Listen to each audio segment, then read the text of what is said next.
अस्सलाम वालेकुम, welcome to रायम का व्लॉग।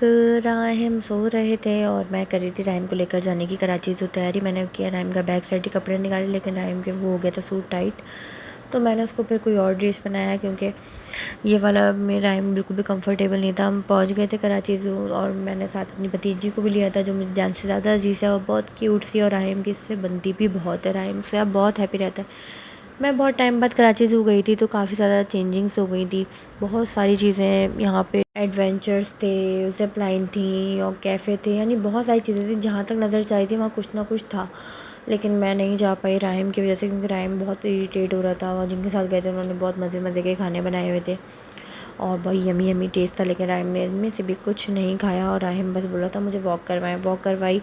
साथ ही मैंने बुलाओ तो मैं क्रोकोडाइल दिखाती हूँ, लेकिन क्रोकोडाइल तो नहीं था। उसकी टाइमिंग लिखी हुई थी कि वो इस टाइम पे आता है, उस टाइम पे चला जाता है। वहाँ डक्स थी।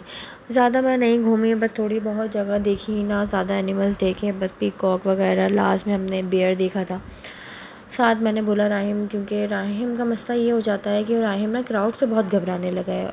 वो डर बहुत रहा था और कहीं पर भी जाने के लिए तैयार नहीं था। तो मैंने बोला कि यार इतना वो, और सबसे मेन मसला यह होता है कि राहिम जब गोद में आता है तो अपने वेट पे बिल्कुल भी नहीं होता। उसकी पूरी स्ट्रेन जो है वो बिल्कुल ख़त्म हो जाती है, वो बिल्कुल लूज़ बॉडी छोड़ देता है। तो उसकी वजह से जो है ना, मेरे लिए भी मसला होता है और उसके ख़ुद के लिए भी बड़ा मसला होता है, तो उसको लेकर चलना बहुत मुश्किल हो जाता है।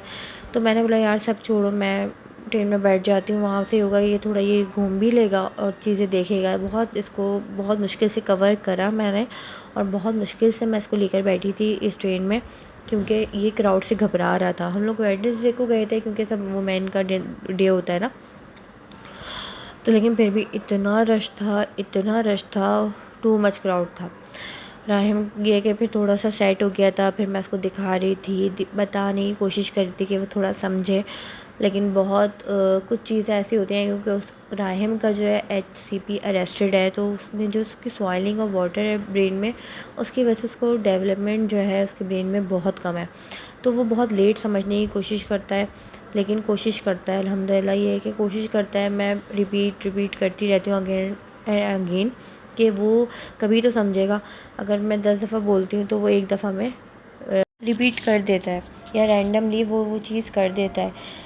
मैंने सोचा था कि चलो उसको प्ले एरिया में छोड़ देंगे, लेकिन वहाँ पे इतना ज़्यादा क्राउड था, बच्चे इतने ज़्यादा थे, लेकिन वो जाने के लिए तैयार ही नहीं था।